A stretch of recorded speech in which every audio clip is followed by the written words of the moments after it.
Hello and welcome to Forge of Lore, where we tell stories through Dungeons and Dragons. My name's Steve, and holy crap, you came back for episode 2. Thank you so much for giving us a chance. We won't let you down. Now, I have been playing D&D all freaking day, so you know what? Let's play D&D. Roll it.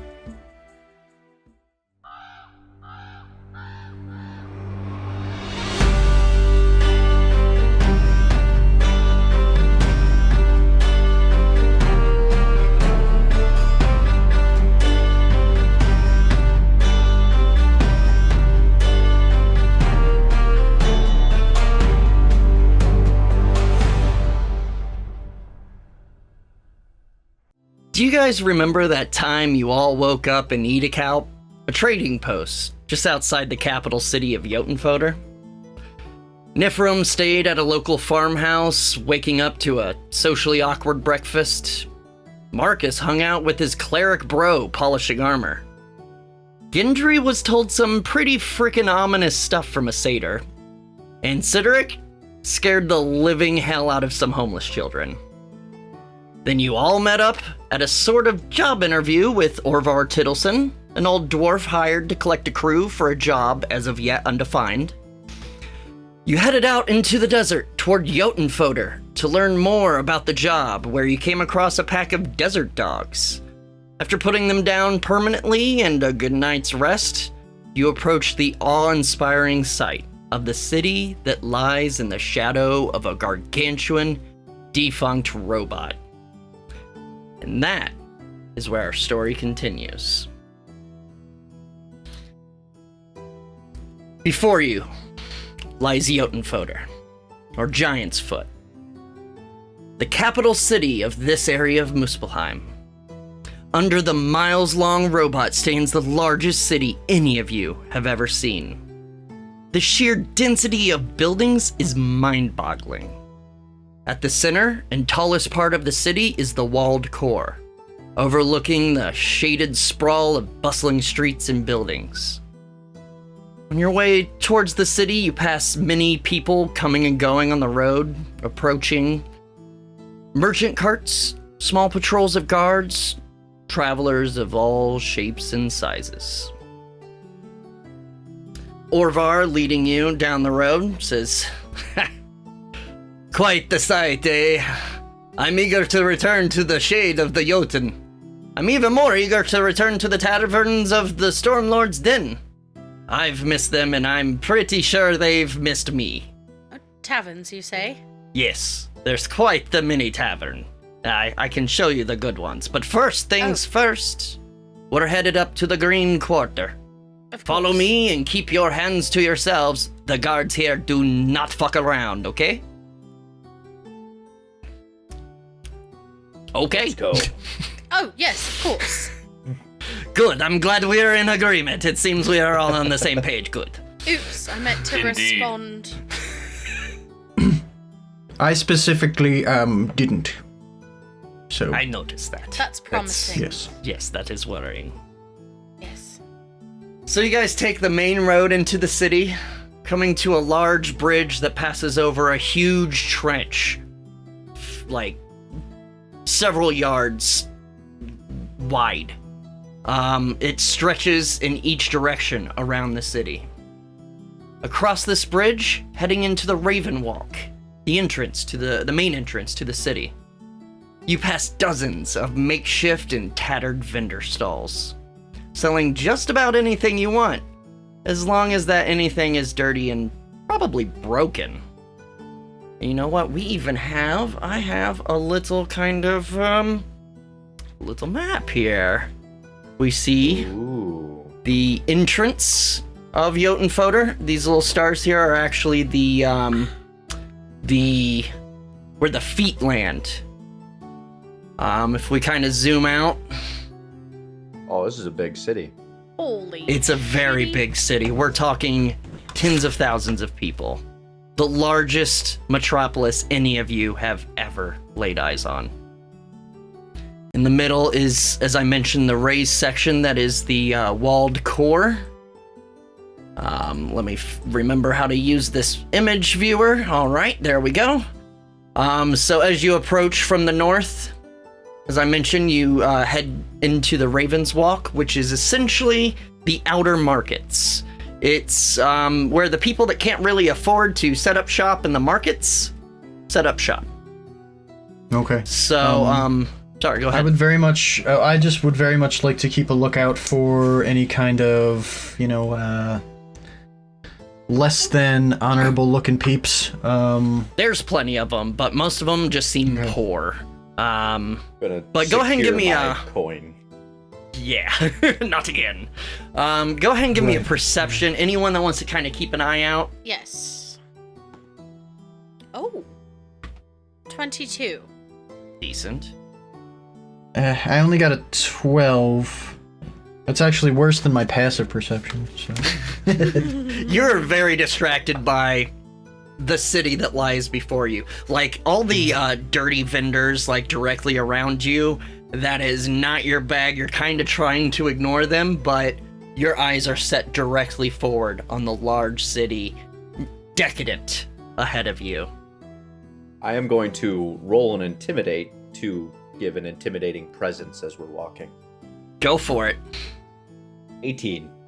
Decent. So yeah, you just kind of bulk out and just, make sure your big ass sword is very visible on your back, and you do see a couple people like kind of side-eyeing you and kind of making a berth. As he's doing that, he kind of runs into Niphirim. Oh, Jesus. Biceps, Cydorik. Sorry, they're just so big. They really are. I'm in agreement, sir. It's sweaty. I sigh, and I don't try to keep it to myself. One of those, almost like a stage whisper where I'm like, eh. You make it extra long too. Oh, Gendry, you don't like what you see here? Come on.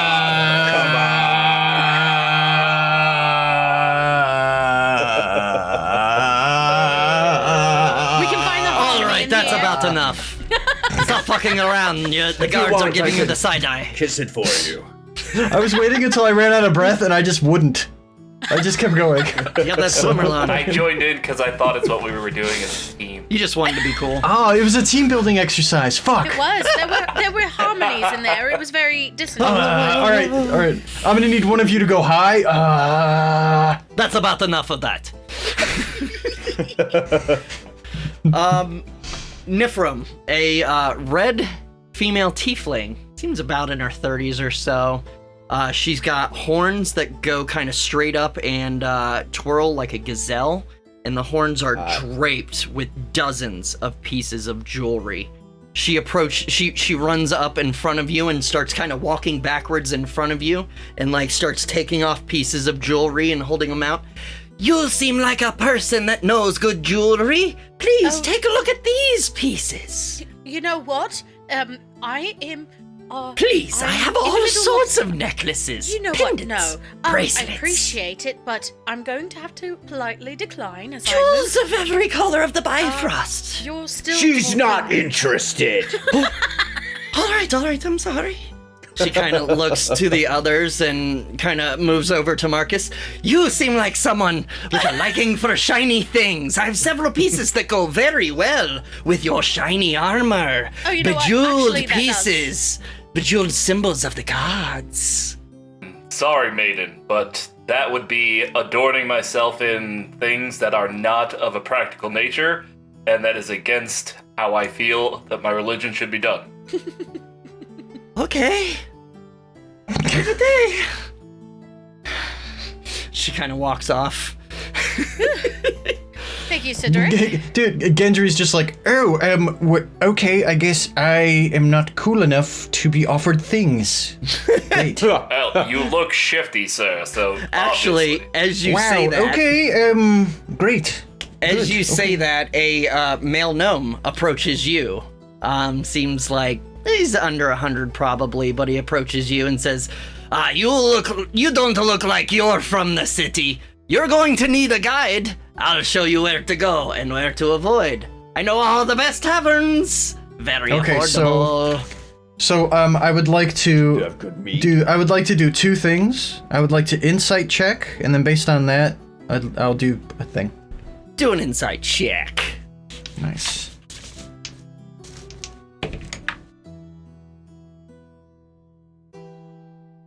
Nine. Dude. Hard to read. I mean, Hard to read, huh? he seems like a little older and probably he's got the local accent, so maybe he knows all the local places or whatever. Okay, and so he says, well, yes, of course. I would very much like a guide. Is it something that I have to buy? Do you have paper? At which point Orvar kind of interjects, "They have a guide, friend. Go bother some other rubes." It's like, oh, You're come a on. rube. Did you just call me a rube? Well, I mean, if you were going to pay that man to show you around the city, then yes, you might be a rube. Just Oh, no. stay close to me, okay? This is a big have- city. You don't we have appear work to to be get used to to. it. Yes, we have somewhere to Indeed. go. Yummy. At that point, you start hearing. I forgot. I got some sound effects here. Above my There we character's go. head, in game, Gendry will remember that. One of those fucking things. Yeah. So, you guys start hearing like various kind of barkers, essentially, of like different vendors and stuff. You hear a big Minotaur man. He's kind of he's got several big burly men kind of lounging around him, and he says, "Hired guards, protection and guidance in the desert. Don't leave home without protection." There is a tabaxi down the road, barking out, seems to be selling a camel. A camel, good and healthy. His name is Yosef, and he will be your best friend. He knows the desert like the back of his camel toe. The camel does not look healthy at all. That camel is on death's door. Oh no. How much is he? How much are you selling it for? Ah, you're interested in Yosef. He's a good camel. I'll let him go at a very fair price of 5,000 gold. That's a very good deal. He knows his way around the You're desert. crazy. You're crazy. All right, you don't have to be fucking rude about it. Yes, Who do you he think does. I am? Sir, I believe we do because that animal is clearly in poor health, and you should I was take going to better care of purchase it just so I could put it out of its misery. Oh, What are you talking about? Yosef the camel here is great. He pats in it, kind of. oh, careful, Yosef. poor guy. You start to pass an Aarakocra just down the path, crying out the news. You hear him say several things, among them, "Mysterious explosion in Loki's toe! Got there are offering rewards for information leading to the arrest of culprits responsible." Oh. And then another one, What is- "Deadly disease spreading through Shadow's Edge. Avoid contact with anyone of pale complexion." I look back at our guard. I forget his name. The Orvar? dwarf.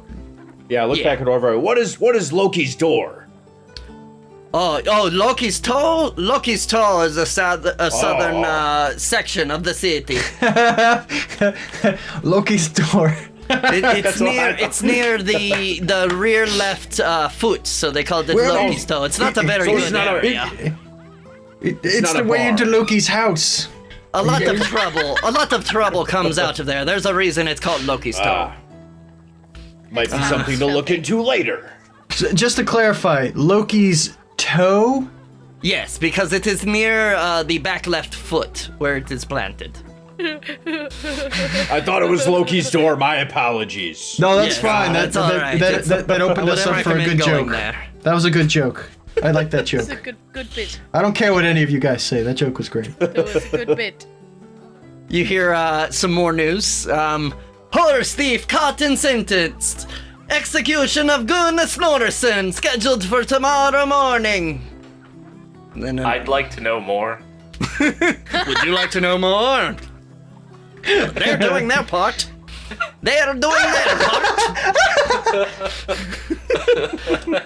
One more I remember. here. I fucking remember that. You also hear, watch your pouches in the outer markets. Got there on the lookout for pickpocket gang plaguing our businesses. And it goes on. He starts kind of repeating them over and over. That piques. That last bit piques Gendry's interest. Yeah. Yeah, so you start making your way further into the city, past Beggar's Bane, and towards the edge of the shadow of the Jotun above that looms over you at an incomprehensible scale. Like, it's kind of hard to look up because you're already under it. The sun's at an angle. You're already under the head of the Jotun. You're just not quite in its shadow.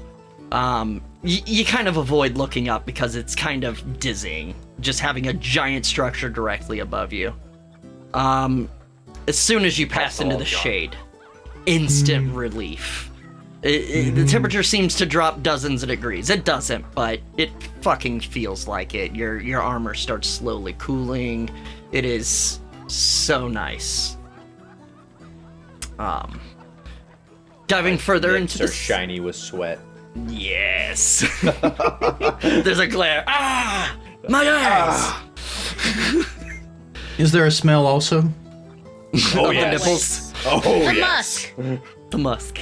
The milky musk. Yeah, Gendry notices that. Diving further into the city, you approach the walls of the inner core. You head upward on the road through the large gated archway that's flanked on either side by guards. They're clad in very nice chainmail armor with shoulder pauldrons and the helmet that has the little thing like this. They wield spears and larger than normal shields, like you're used to, especially in the north, the shields being circular. These are tall, like they can be put on the ground for a wall. Nice. Yeah, like a The- tower shield. Yeah.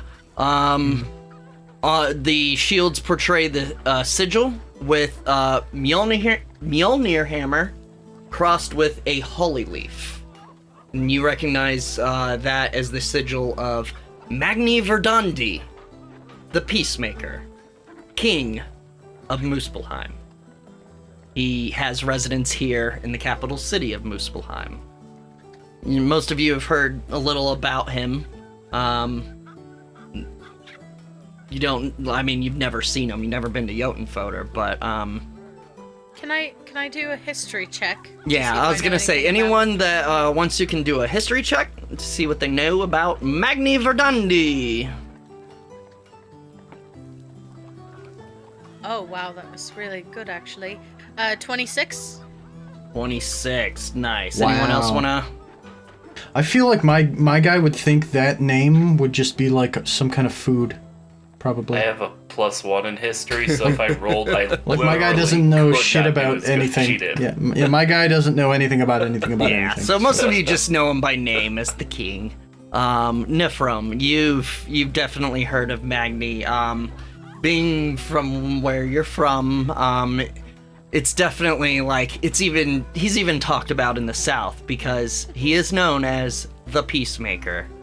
He took power about 10-ish years or so ago. And he's known for essentially making peace with the South, the kings of the South. Back in the day, the North would raid the cities of the South constantly. The defenses on the northern shores of Alfheim in the South,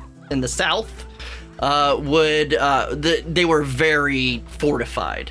But since Magni took over, he immediately made peace and did negotiations to sign treaties with the main kings of Alfheim, brokering peace and instilling a trade rather than raiding. So the lush land of the south, they send like food and supplies like that up to the north. In the north, a lot of scraps and a lot of relics are in the desert because metal doesn't rust so much in the desert because of less moisture. So relics tend to be a lot more intact in the desert. So a lot of that export comes down, which you're very familiar with. Right. But yeah, that's Okay. Good to that's know. Magni Verdandi, the Peacemaker. So going through the wall, Orvar is leading you, and he kind of heads off the main road. It's still a rather large path that you go, and still plenty of people. By the way, there's people everywhere. It is like very busy, very bustling, especially this time in the morning. It's probably about 10 or 11. You know, the ring's just about over, like down the horizon. So he takes you off and into the green quarter. So actually, if I move this down here, see here in the northwest is the green quarter. Here, lush vegetation litters the streets. It is a weird fucking sight. I mean, there's some vegetation in Muspelheim, especially the southern like area, the main living part. And especially along the coast, there's even some actual greenery and like grass and everything. But this looks like Alfheim. Like, it's very lush. You actually come across a you come across a large garden that is filled with various food plants not native to Muspelheim. There, Fascinating. yes, Reminds me of home. stuff that doesn't grow in the desert. Yeah, it does, Marcus. There's some stuff here you definitely recognize. Are Niphirim you as not well. from Muspelheim, Marcus? No. Interesting. I mean, you just got really quiet. Stark contrast to where I came. All right. As you approach the garden, you actually notice that above it hangs a large apparatus. It's kind of almost like stage rigging. On this apparatus, it's supporting several large mirrors and dozens of small dangling blue crystals. The mirrors are actually reflecting sunlight onto the plants, and as you kind of look up, you see that it's the sunlight hitting the mirrors is coming from one main mirror that is mounted up on the Jotun's body. Oh, and because of the sun always staying in the same position, they never have to change the... Correct. Oh, that's so cool! And just as you're kind of looking at this, you hear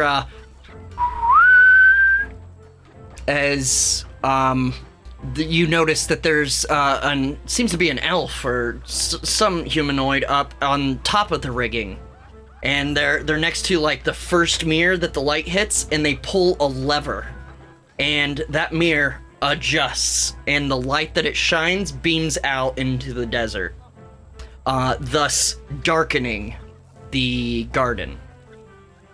This is essentially how they control the light. They give it limited light throughout the day so that it grows. As soon as it darkens, the blue crystals start lighting up. But as soon as they start lighting, they start being obscured by mist and clouds. Would I know, is this mechanical in nature or magical? Give me an Arcana check. Uh-oh. Oh, wait, I actually have good Arcana. Yeah, and you have advantage Oh my on God. technology. I'm rolling fucking so good right now. Do it, girl. 25. Oh, Holy yeah. shit. So the mirror's obviously mechanical. The crystals do seem to be magical. As you're kind of watching them, trying to figure out, what their deal is, the mist starts forming into clouds, and you actually start hearing, like, thunder, as, like, little bits of lightning start lighting, and it just starts a light rain onto the crops. I feel like I've heard this in like my local grocery store before when they start spraying the vegetable section. At the local Kroger, Okay. it will, Jewel, it will, Okay, yeah. it will, like, right before the sprinklers turn on in the vegetable aisle. Okay, cool. At least All my right, so that's local. where we're at. We are in the vegetable aisle of Yep. JotunnFotr. Got it. That Pretty is much, such pretty a much. cool mechanic. I love that so Thank you. much. That old thing? What? That old thing. Psh, just came up with it yesterday. What? I'm improving this entire section. What's Yeah, I going on? just off the top of my fucking head, man. As you kind of go through the garden, by the way, that mist feels fucking phenomenal. Oh, It is yeah. instantly cooling. Like, it's not raining on you, but just kind of the wind blowing the mist is just Hey, glorious. Yeah, am I getting any feelings of familiarity or anything like that? Like when I'm experiencing this whole area, am I Roll, getting any kind of flashbacks or anything? Is anything going on? roll a history check. Ooh. That's a 13. Not really. This all seems really fucking foreign to you. Okay. There's no real buzzing in the back of your head or anything. Well, there's some buzzing in the back of mine now. What the hell?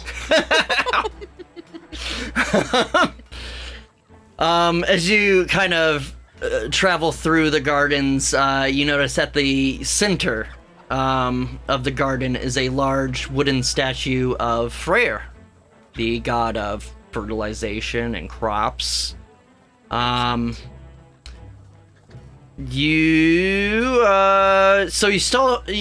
make your way through the garden into a sort of square. There's some stalls set up for market. It seems to be congregation, and you actually in the center start to approach a gathering of people, and you hear voices and everything. And as you approach, you notice that there's a small theater production going on. It's written on a sign before the makeshift stage. It's definitely cobbled together. This is not high budget. I mean, first sign is that it's not in a theater, but it's just kind of in the middle of the market. But in front of the makeshift stage, the sign says Helrid Odins, which means Odin's Ride to Hell. That seems to be the name of the play in there. Everyone give me a religion check. Woo! Ah, yeah. Everyone? Yeah, I would also- there's your stuff. I'd also like to try something at some point Never mind. whenever you're finished with what you're doing. I got a 15. 15? And she got got a, an Emmy got a 8. 21. Sorry, Marcus, what'd you get? 8. 8? Woof. Oh, no. Anyone else get anything? Josh, do you roll? I got a 17. Nice. I only have a plus Guy's one, I rolled a 16. Sorry, Niphirim, what'd you get? 21. 21? Yeah. Niphirim, you're very familiar with this. Cydorik, you've heard of this. You don't know all the details. The other two are not as much. Sorry, Gendry, what'd you get? 15. 15? You've heard of this too. Again, you don't know the details. But Niphirim, the story of Odin's Ride to Hell, it's you know that it's one of the old story of the gods. It's the story of Odin riding to Hell, the place of the dead. Now, a reminder for those might not be familiar. Hell in Norse culture is not the same as hell in Christianity.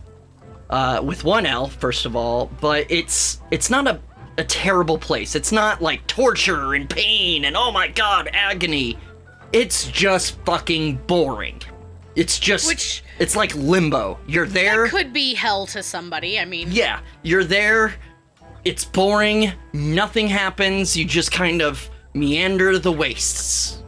The main part is, it's worse than Valhalla, where if you die in battle and are chosen, you ascend to Valhalla, the Hall of the Gods, where you are trained to fight for Odin in Ragnarok, which is the end of the Aesir. And Okay. all that they know. So, but yes, Niphirim, you know that this story is about Odin riding to hell to determine why his son Balder has been having nightmares. In the story, he resurrects a vulva, which is a usually female soothsayer, essentially. Did you say a vulva?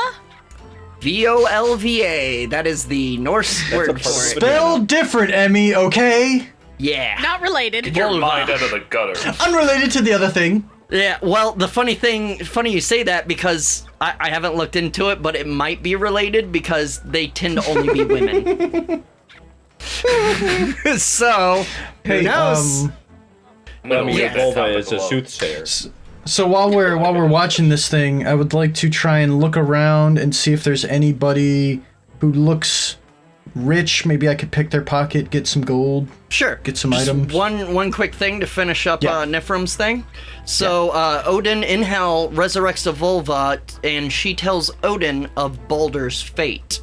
You know that it's known as Balder's Draumare, or essentially like Balder's drama or nightmare or whatever.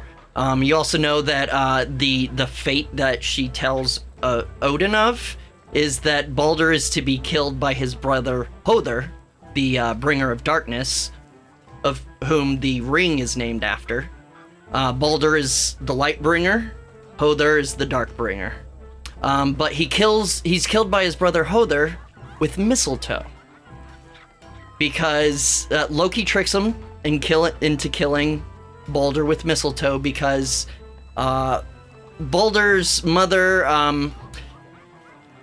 gets everything in the world, every living thing, every dead thing. Well, in Norse mythology, everything's alive, but get them to agree not to hurt Balder, except she does not get mistletoe to promise because mistletoe at the time is too young to swear an oath. So Loki, knowing this, convinces Balder to kill his brother Hother with mistletoe. Fascinating story. So Now is that because Loki's just like kind of shitty and like, why is this guy fucking Loki immune to likes. everything? Personally, I forget He's the exact pissy reason, because but they're mistreating his children. yeah, it's mostly Loki's about change. They Another also thing about threaten to Loki, murder him every time anything goes Yeah. wrong. essentially, he's the That's not first to cool. blame, and also his children essentially are like kill Odin and all that stuff, and there's a whole lot of weird stuff going on. As- Like, I'm real sorry, Emmy. No, you're good. You're good. Oh, it's good. That's essentially what you know of As I'm Hellride the walking Odins. past and seeing this going on, I just go kind of to myself. I go, well, avoid mistletoe. All right, Gendry, go ahead and give me a perception. Yay. Also, I don't mean to manipulate everything if other peeps want to do something too. No, you're Joe, good. you're You're great. good. Okay. He begins to. You raised your hand. sleight You're a of good hand. student. I got a 10. 10. Yeah. It is crowded, and again, you're just kind of overwhelmed by everything. This is like, it's been, you don't remember another time when you've been around, because especially this area, boy, is it noble. Like, these are wealthy people. This is Well, who fuck. you want to fucking fit in. But, like, you're not really clocking anyone as, like, a rube. They all seem pretty aware. And 'Cause this is kind of- prime you don't time, see any, like, fucking- sacks hanging or anything. Fuck. I mean, you could Well, try good. on one. That's good. Everyone's fully clothed. Yes, Good. yes. No, Well, I mean, no, but this is like Snores. prime time. Get my gloves on and start to. Can I at least I mean, see you can if there's try. like? You can you're just not seeing any easy marks. So, Can I at least see if like guards are around? they are, but honestly, most people seem fairly distracted with the play that's going on. I mean, you can go ahead and try like a pickpocket, if you will, just kind of a rando, since you can't really find an easy mark. I'm gonna roll perception to see if I notice what's happening. Well, considering you don't. Oh wait, you're keeping an eye out for pickpocketers, so yeah, go ahead and give me perception. I was gonna say that's gonna be your passive, but you're keeping an active eye out. But before I do this though, I would want to stealth.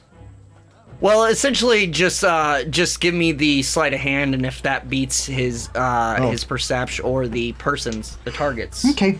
The mark. I got a 15. All right, so I rolled a 15, and I have a plus 12 to sleight of hand. So. Plus shit. Okay, so that's math. 20 something. 27. 27. Yeah. Sorry, I forgot. Yeah, when I made this guy, I wanted to make sure you know. Yeah. Yep. 27. Yeah. So you kind of, again, everyone's kind of watching the show, and you kind of sidle up behind someone and kind of watching over their shoulder, and like, meanwhile, down below, you're just kind of, you bump into them and feel for where the sack is, sure. And you feel it in a coat pocket, and you kind of give it the bump up. Real tactic. You bump it up in the pocket to where it starts sticking out, and then you kind of like as a funny part happens and everyone laughs, you like and bump into them and kind of nab it and pocket it. Oh, nice. Also, and literally because of the gloves that I have, my hands, as I put the gloves on before doing this, my hands turn invisible. Because Nice. that's the gloves that I have. So Yeah. literally, even if you were looking at that dude's junk sack, like you wouldn't see me playing with it. It'd So be go just, ahead. like, invisible. I will tell you, it was a close roll too. As high as you rolled, they did too. But so I'm gonna say take 8 gold or whatever. He didn't have much on him, unfortunately. Well, that's okay. That just encourages me to do it more. Yeah. Yes, I'll do it. I'll do it, and I'll fuck up next time. It'll be horrible. Yeah. Yes. So, as this is going on, the rest of you kind of like stop as like what's going on, and the show goes on. On stage, you see a centaur with some wooden extra legs, like 4 extra wooden legs. You figure it must be representing Odin's horse Sleipnir, the 8-legged horse. On the One of Loki's children. Yep. On the centaur's back is an Aasimar man. The man has a long beard and an eye patch, very obviously portraying the Allfather. Across stage from them, kind of stepping on, is a female owl person. Standing across from them in torn garbs, decked in white powder makeup. It looks really fucking weird on feathers, and you can tell it's kind of meant to be like, oh, they're dead, they're pale, but it's a fucking owl person, so it's kind of hard to portray, but I don't know, maybe they were the best actor, the only one they had, so whatever, it kind of works. She's dangling a spindle from a thread, as the Norn are known to do. Concentrating on it as it swings back and forth. You hear the actor playing Odin say, "Vegtam is my name, of Voltam fame. For information I came, please provide the same. I seek you to tell the stories of hell. Balder plagued by a spell, visions of how he fell." There's like a little applause break. At this, the vulva, the Owlin vulva responds without even like looking away from the thread. "I know who you truly are. Travel from Asgard is very far. The bringer of the star, he who has no scar, will meet his end at the hands of a friend. And that will begin a series of events to send." And at this point, she kind of opens up to the audience, kind of being broad and stage-like.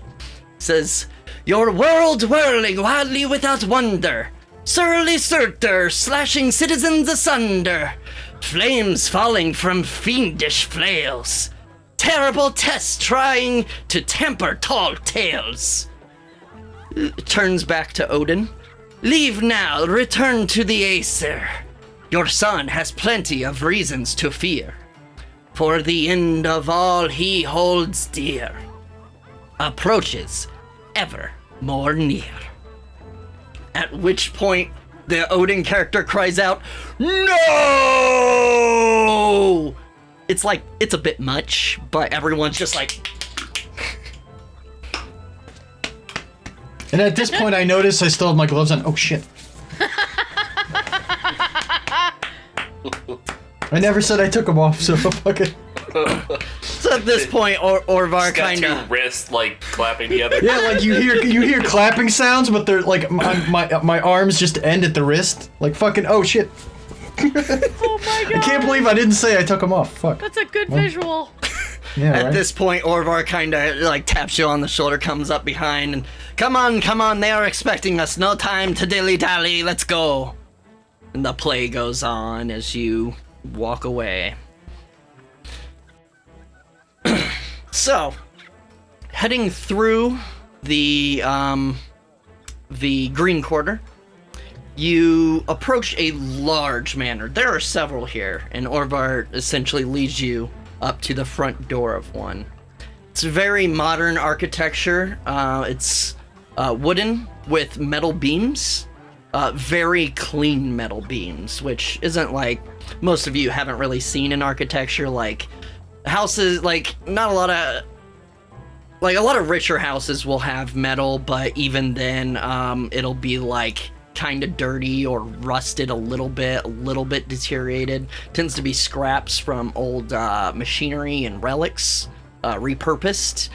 This is very clean, very modern architecture, modern for the time, infused with relic metal. At the door, Orvar goes to knock and pauses and kind of turns to you guys. All right, listen up.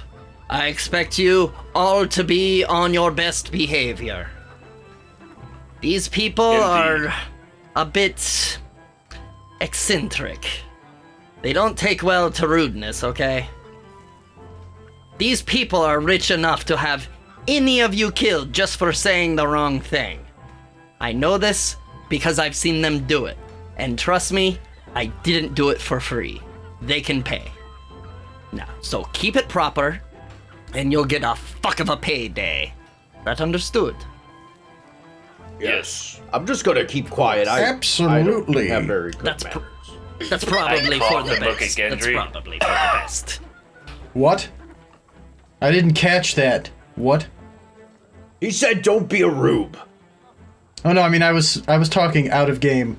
What? Oh, The sass.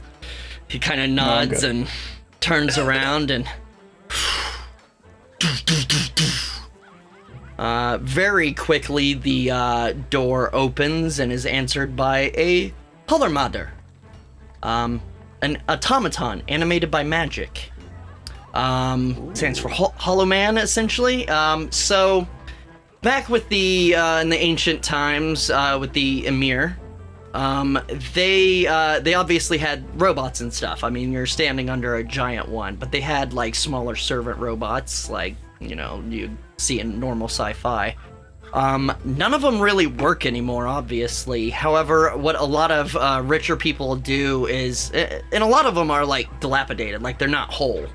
But those richer folk that can kind of afford, or scavengers that can find whole automatons or even repair them, will animate them with magic, just like in regular D&D, how golems and stuff are animated with magic and automatons are.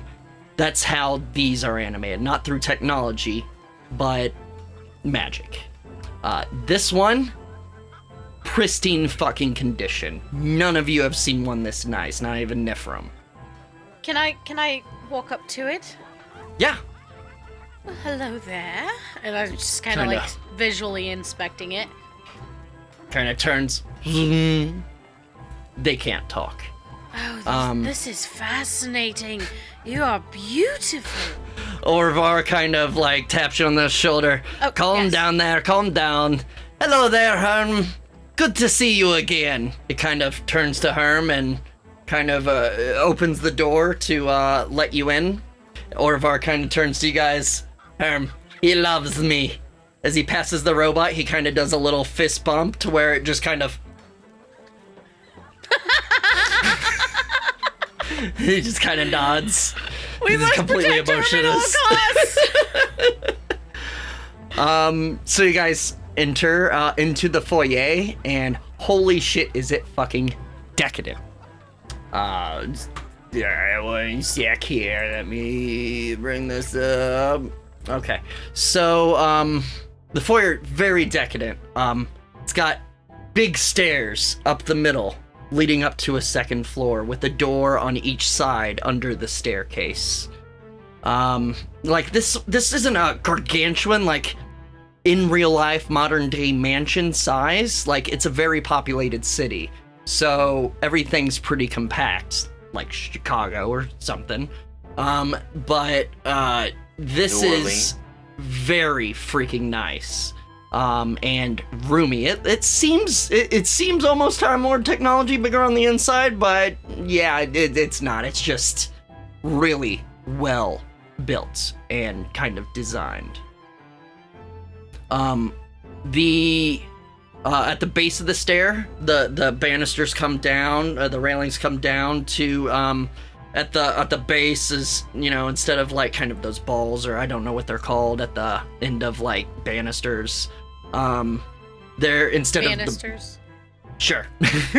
Probably. I don't know architecture. I play D&D. But instead of those like balls or kind of ornate things, it's glass canisters. Inside some sort of fluid bubbles actively. There are blinking lights on the bases. This seems like old tech that seems somewhat active. Like, it doesn't seem to be doing anything, but there's stuff boiling inside or like bubbling or whatever, and little lights flickering, which kind of like some technology has, like, there is bits of technology that kind of work nowadays. Mostly it's just like lights and stuff like that. Niphirim. Would this be an example of when passive investigation would come into play? Yeah, sure. Because I don't want to stop and study it. I don't want to be. No, rude, yeah, but- totally. Yeah, your passive investigation, you are clocking every bit of tech in here. Those canisters, like, you've seen like broken versions of them. You've never seen active canisters. Like, again, doesn't seem to be doing much. It's just kind of lit up. Lighting. And honestly, as you kind of walk by it, you notice out of the corner of your eye, it's your baller passive investigation. The bubbling inside, like, it's not humming or anything. The bubbling inside, honestly, probably magic. But it looks like it's active. And Okay. you're pretty sure that's the point. You've dealt with a lot of people like this. That's the point. It looks like you're taking a step back into the old days that no one knows about. Also, on the walls, above hangs a chandelier, huge chandelier made of metal rings. Again, you clock it pretty quick. It's just old scrap that like hoops or something, just big metal bands, but wrapped, almost like braided around it, like weaving, is old cables, like technology cables, just wrapped around it kind of ornately. They obviously don't serve a function, they just kind of decorate it. Okay. Oh, okay, like Emmy in the thumbnail for the hype video. Yeah, She's just like, yeah, just Covered in. dangled.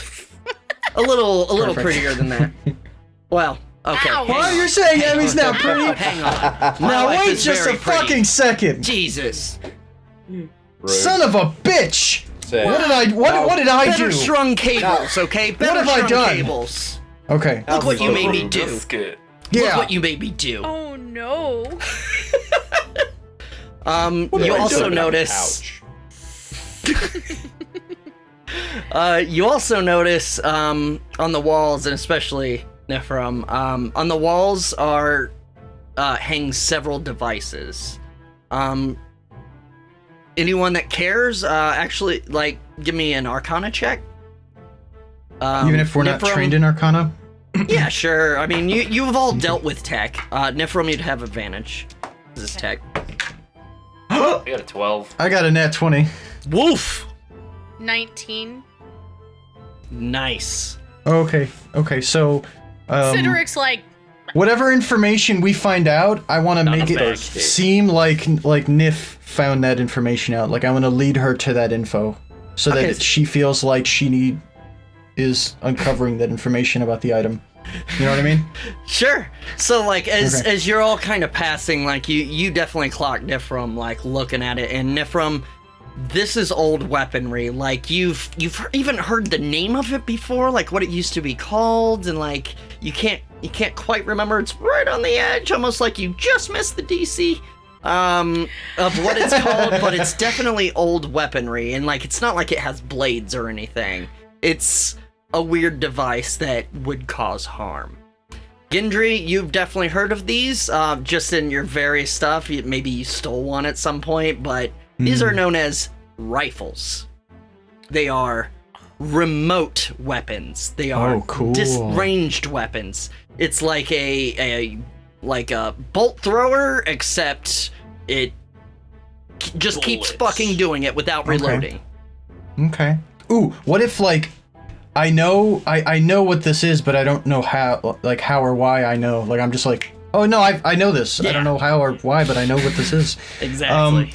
Now, I don't want to be that guy, but I must have it. So Are you gonna try how to are we steal gonna? I don't know. What are you doing? What are you doing It right depends now? on how. I don't know, dude. are you trying to make up for not pickpocketing Cydorik in the first episode? I gave you Well, the I'm chance assuming- to pickpocket him, and you didn't. Oh, I was wondering. I figured Listen, 50-50. I didn't know it was him. You would have If taken some of if his I gold knew too. it was him, I would have pickpocketed that dude all day. Funniest part is he probably wouldn't have noticed that he lost some gold because he probably would have thought the kids took it. Damn it! Listen, next time I get a chance, I'll definitely do it. Okay? Okay, Yeah. I promise. I Look promise. at him. I swear I will. Why don't I? sorry. While there- I'm not committed to stealing this thing just yet, I want to maybe check to see what kind of security measures they've got going on. Give me an. there- Sorry, go ahead, Niphirim. No, go ahead. Just Gendry, give me a investigation.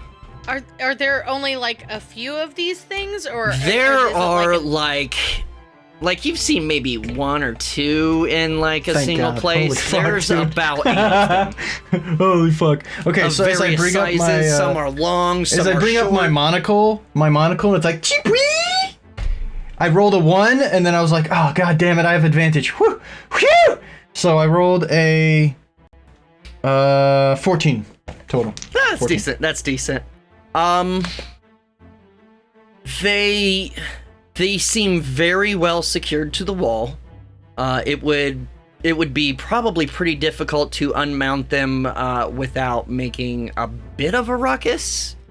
But also, this is a really nice place, and you start like you can't really see the magic, but you've seen kind of setups like these before, and any time that you've seen that, like going into like steal stuff, it's usually magically enchanted. You can't tell if this is without like a Or detect some kind of magic or alarm at the something, very least. but you know? some kind of probable magic alarm. You don't see anything mechanical, but not to You've- mention we're about to do a job for these people. and Dude, if I we show walk up. in- I show up with the rifle. Yeah, no, I brought this. This Yeah, is mine. no, this is mine. This is yeah, mine. no, I brought this from Found home. it on the floor. I brought this from home. Fuck you. Fuck you. I found it. No, I'm good. Sorry.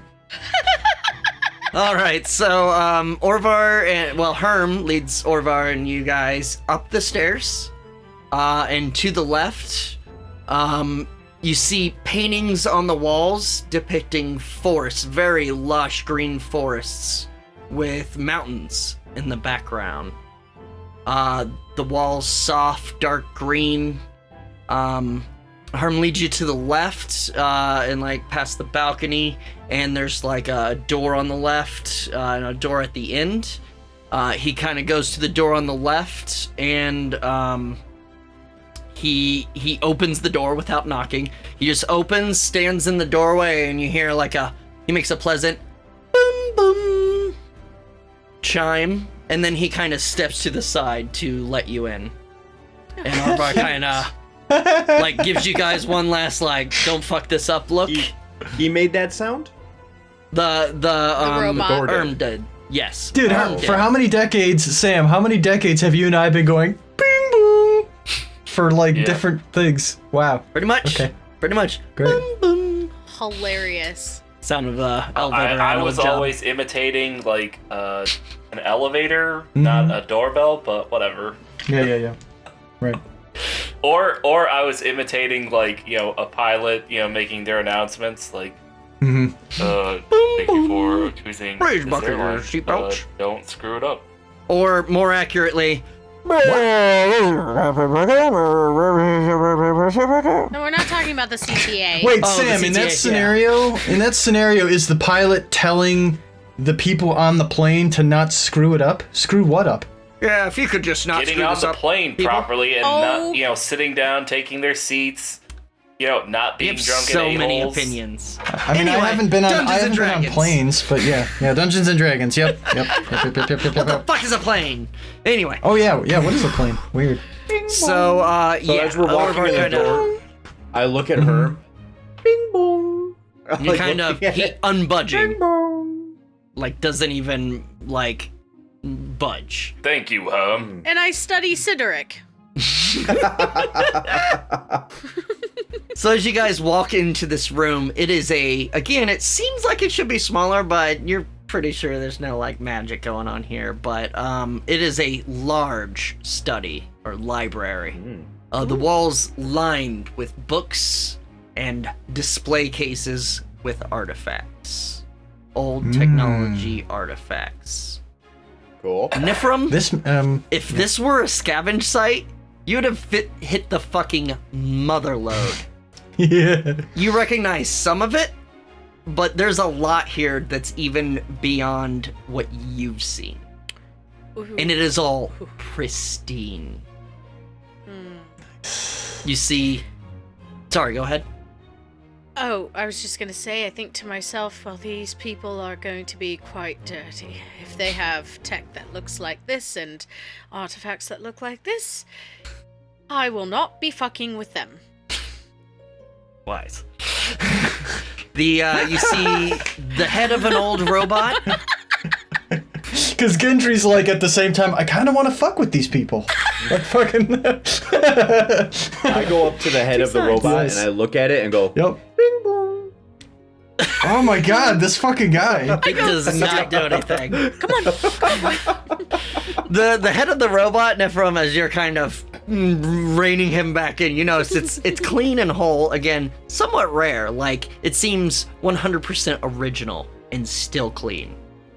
There are also non-magical lights lit up in the eyes, which you have never fucking seen before. You've never seen a robot that was the head was whole enough that the eyes would. Again, they're just kind of lights, but they glow with electricity. Oh, that's fascinating. You see another display case with a large sort of console. You've seen similar ones, but again, not in this condition. There's all sorts of buttons and switches. You see like a small device on a stand, a small metal device. It's like it has 4 wings that kind of stretch out at the corners. Oh my god, is that the internet? All right, Jen, you did. Is that your accent? Are you Jen? No. Anyway. Yeah, it's you've never even seen this before. It's got like little 4 wings on the corners. It's this place, like you're just Oof. like Yeah, legit. I gotta say. You're starting to wonder, IRL. should I kill these people and just take everything and literally retire? Yep. IRL, me. Yeah, my nips are hard right now. I don't know about anybody else. Thank you. Thank you. Yep. Mine too. Yep. Mine too. Yeah. I'm glad Yeah, but that's that's the normal. only thing. That's Is it normal, cold in man. here, or is it It's Is always it cold in dark. here, or am I just always aroused? ready. Anyway, moving on. Both. Why not both? Cut glass with these puppies. Why not Uh-oh. both? Yeah. So moving into the room, Sure. you know it's got all those decorations and also plenty of paintings and stuff. You also notice in the middle of the room with like table and there's like lounge sets and everything. In a fancy cloth chair in the middle sits a male elf. Always hard to tell once they reach maturity how old they are, but definitely over 100 years. Long black hair pulled back tight into a ponytail. He's got little spectacles on his nose, kind of at the tip of his nose.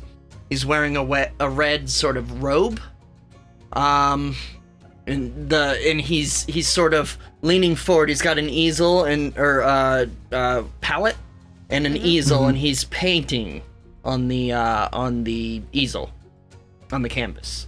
Okay. I'm sorry. Did the gentleman who's our guide for this, he told us these people's names thus far? Not yet. okay. We're almost there, but Okay. the other person in the room, a female elf, also somewhere over 100 years old, very, very long, straight, blonde hair, very, very fit and beautiful, like gorgeous. The hair drapes over the edge of the fainting couch that she's kind of sprawled out on, utterly fucking nude. Whoa. Paint me like one of your French girls. And the man is I was wondering definitely if that's where you're going. painting a nude portrait of her. How's You his had mentioned. technique? Pretty good. You mentioned the paintings. Are these other paintings anything close to what this guy's painting? Like, did this guy paint these other paintings? or- Most of them are more like forest scenes, like you're guessing scenes from Alfheim.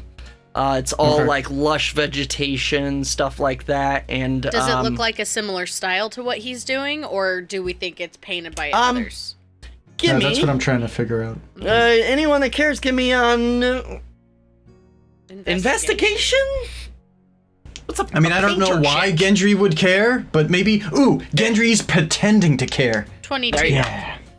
He's Oh, I rolled a pretending to nat one. Okay, so he doesn't give a Yeah, fuck. with the It's fucking cool. foggiest. Could have been painted by 5-year-olds. You don't know.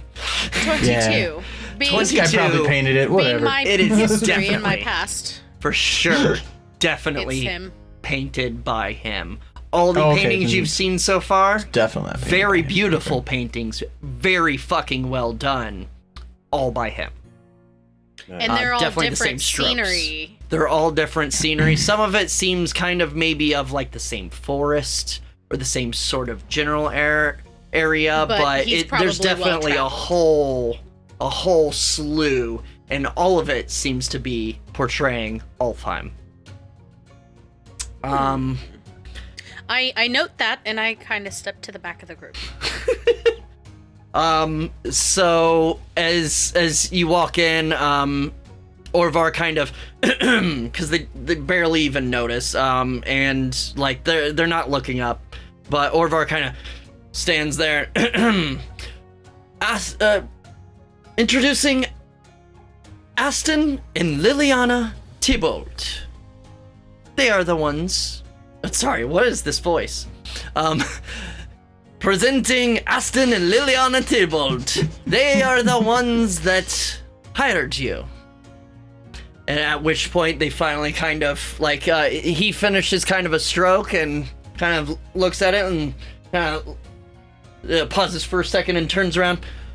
Oh, yes, good day, good day. Yes, welcome. And Liliana, on the woman on the couch, looks up and says, greetings, welcome. Herm, please get our guests something to drink. The bot, still standing there motionless, kind of does a boom and turns and walks out, closing the door behind him. And she says, please don't be shy. There's nothing wrong with the natural body. Please come in, make yourselves comfortable. I mean, don't sit. There's nowhere to sit. Ding. Yes, Cydorik. So, my character is 16 years old, just becoming, a man, and he sees this naked woman, so he's just staring. And she is He's just, like fine. She is like he's just fine. What? Cydorik is 16? Yeah.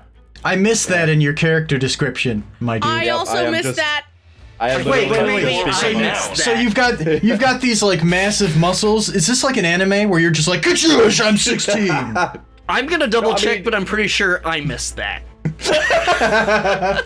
Has he been renowned for the last year? Yes. Yes.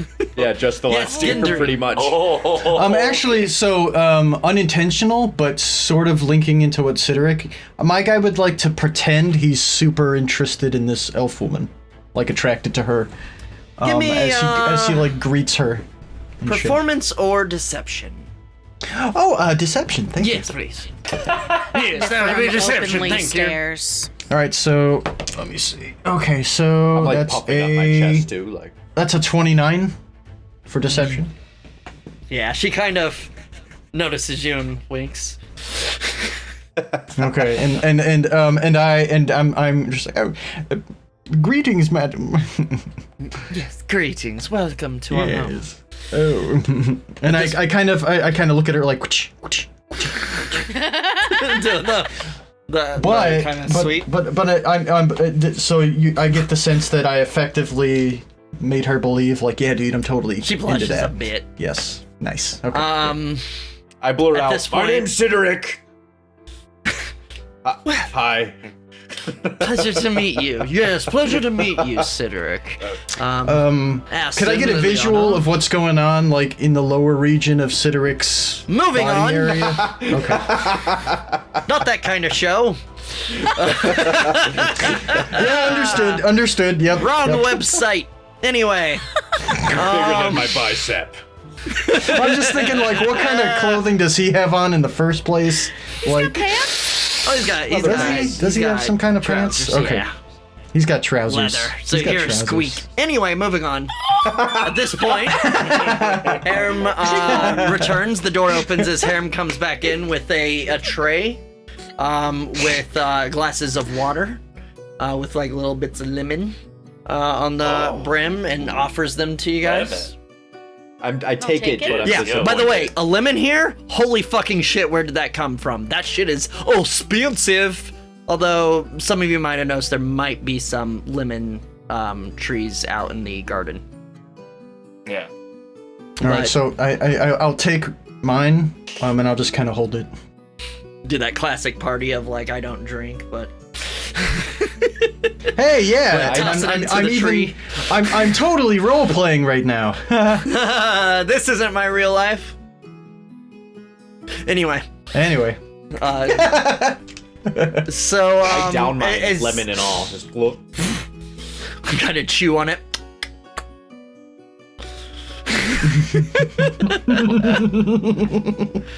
Niphirim, Marcus, you taking a drink? Yeah. Haha, roll no, I'm just kidding. see, I told you I never take a drink because of that shit right there. I actually just also, like Gendry, I hold it and just politely wait. Alright. After I taste some of it, I'm like, very good drink. Ah, yes, well, I mean, it's just water, but, Herm does know his way around the kitchen. But with the lemon, so rare. Yes, well, You guys they're have very any meat? expensive, but we do. Would you like some meat instead? Yes. Please. Give a persuasion just for funsies, man. At 12. 12? She's like, all right, Herm, if you could, just go get the guest mead, if you will. She says, go get the the guest mead, if you will. And to which she goes, turns around and exits. The guest mead? Are you implying that they have non-guest mead? Of course. If anyone want to do an insight check on that? At least they're giving us the good stuff. Yeah, me too. Cydoric's just excited. Oh, that's a natural one. Nice. Excited, not excited in the pants. We already covered that. Not that kind of shit. Moving on. Yes. I didn't get very high. I got a 14 for insight. So. A 14. Not a natural one. It's pretty easy to read. You're not entirely sure, but you kind of guess that it's kind of the cheap mead. The one that they give to guests they don't care about. Maybe the workers. Ouch. Okay, so then that allows me to further kind of just get a sense of at face value. Yeah, these dudes don't give a fuck. Yep. So. I mean, they are very priss. Okay, so then knowing that, I'll turn on the hey, I'm super into you even harder with this lady, you know. Like she notices. You catch her occasionally like kind of glancing to you and glancing back. So Aston kind of turns and dips his brush in some paint and as you were, darling, please. Oh, sorry. And then kind of takes her pose back, leaning. And he starts painting again as he says, yes, well, getting to the sort of brass tacks, if you will, the Hamptons, they recently acquired a new artifact, and it is magnificent. Yes, it is. At which point... I think you just made Steve blush. At which point Orvar kind of nudges you. Like, Oh, my bad. Liliana says she doesn't seem to notice or ignores it, and she says, it glows and I want it. Aston says, darling, please don't move around so much. Anyway, where was I? Oh, yes. The relic has since been stolen. Do you know what that means? He kind of looks to you all. Retrieval. Liliana kind of speaks up. It means it's even more valuable than it is beautiful, and I want it even more. Aston kind of grins and nods and says, lucky for us, our man Oscar found one. However, he had some issues retrieving it. He can tell you more on how to find it. Go get it, bring it back, and you will be handsomely rewarded. We're willing to give you 100 platinum each. For mint condition. It must be functional. Theirs was functional. I want one functional. Who knows? Maybe some or all of you will become our regular contractors if you manage this. Or we'd be happy to spread the word of your competent skills if you prefer. Now, do we have a deal? Indeed. This sounds very interesting. Well, I think that the part of the deal, what do we get out of it? What are we? We're gonna go. They kind of look at each other, and Orvar kind of slowly turns. What? The deal Orvar means says it has to happen both ways, right? 100 platinum. They're willing to pay you 100 platinum for retrieving this. Ooh, that's a lot of money. Do you not understand that? That's a lot. I was distracted. I want to drive home this idea and maybe even try to make something happen with this woman where I don't want to take my eyes off of her this whole time, but I want to respond to him. Yes, absolutely. Yes, we will definitely get it for you. After Cydoric's remark, they kind of glance at each other. You're and creepy. Glance at Orvar, and Orvar's like, he's good at what he does, I assure you. It's not thinking, don't worry. That's not what he's hired for. Oh, what a rube. Yes, well, I'm sure he seems capable. And at this point, Herm comes back in and with a couple flagons of mead and offers them. Yes. I take them both. Double fisted. Liliana says, "All right then. Well, if everyone's in agreement, Herm, please take our guest here to talk to Oscar." One question. Yes. Bing bong. Boom. Herm here. I just, out of Yes. curiosity, where did you find him? Oh, this old thing. Aston says, "Oh yes, well, he's quite prized. Oscar discovered him. Buried in sand, would you believe it? He cleaned him up, and surprisingly, he had all the pieces. Yes, I see that. Cost quite the penny, but, works out well. Had an enchanter animate him, and he's been our loyal servant for, 25 years? Yes, Oh, I believe right. about a quarter century. So he was found 25 years ago. Do you know whereabouts? Oh, I don't know. Oscar could probably tell you. He's the one that found it. All right. I mean, he's beautiful. Wonderful, wonderful piece. Thank you very much. He's one of our prized possessions. Yes, can and he's see very that. good servant. The enchanter did quite the good job. Even makes little tones, don't you, Herm? Wom wom. I mean, it's definitely now that, especially now that it's mentioned, it's definitely magical tones, but it's fucking weird, and you've never seen that before. Gendry.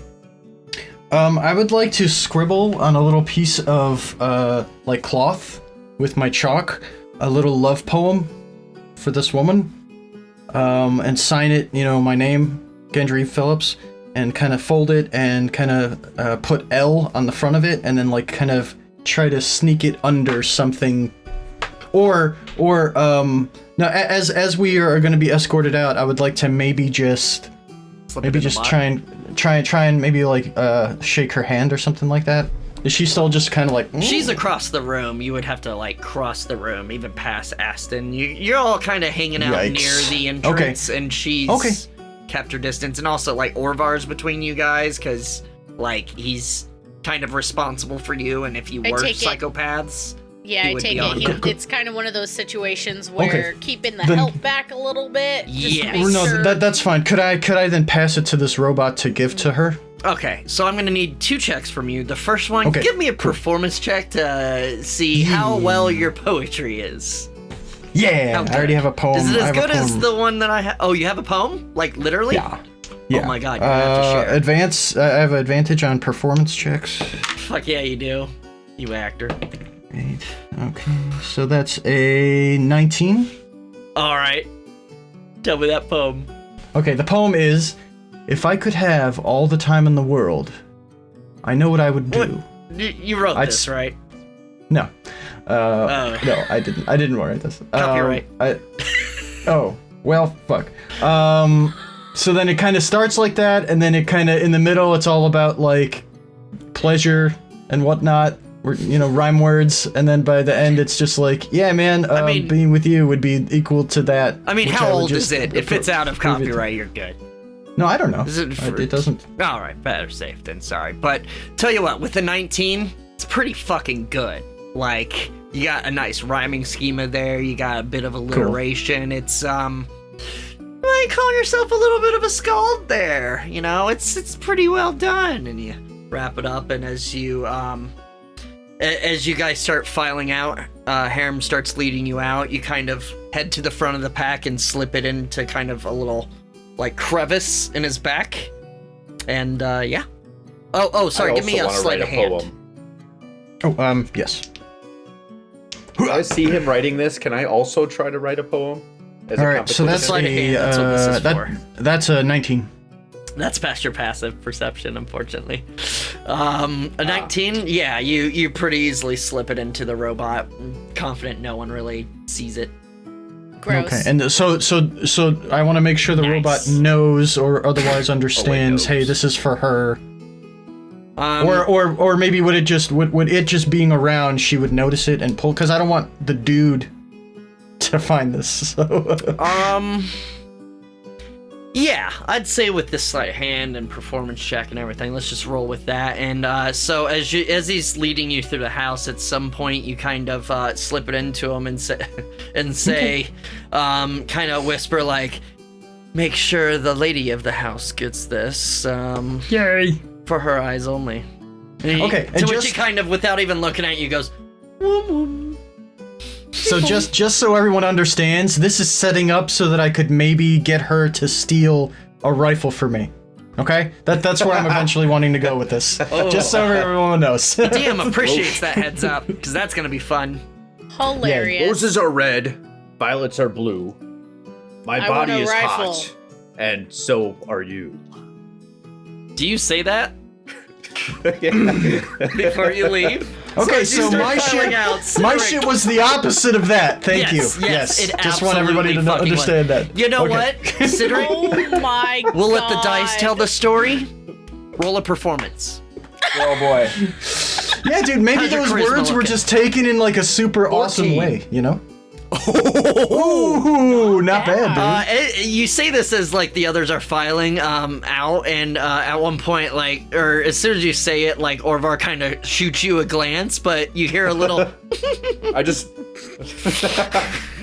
see my eyes come out from over my mead like.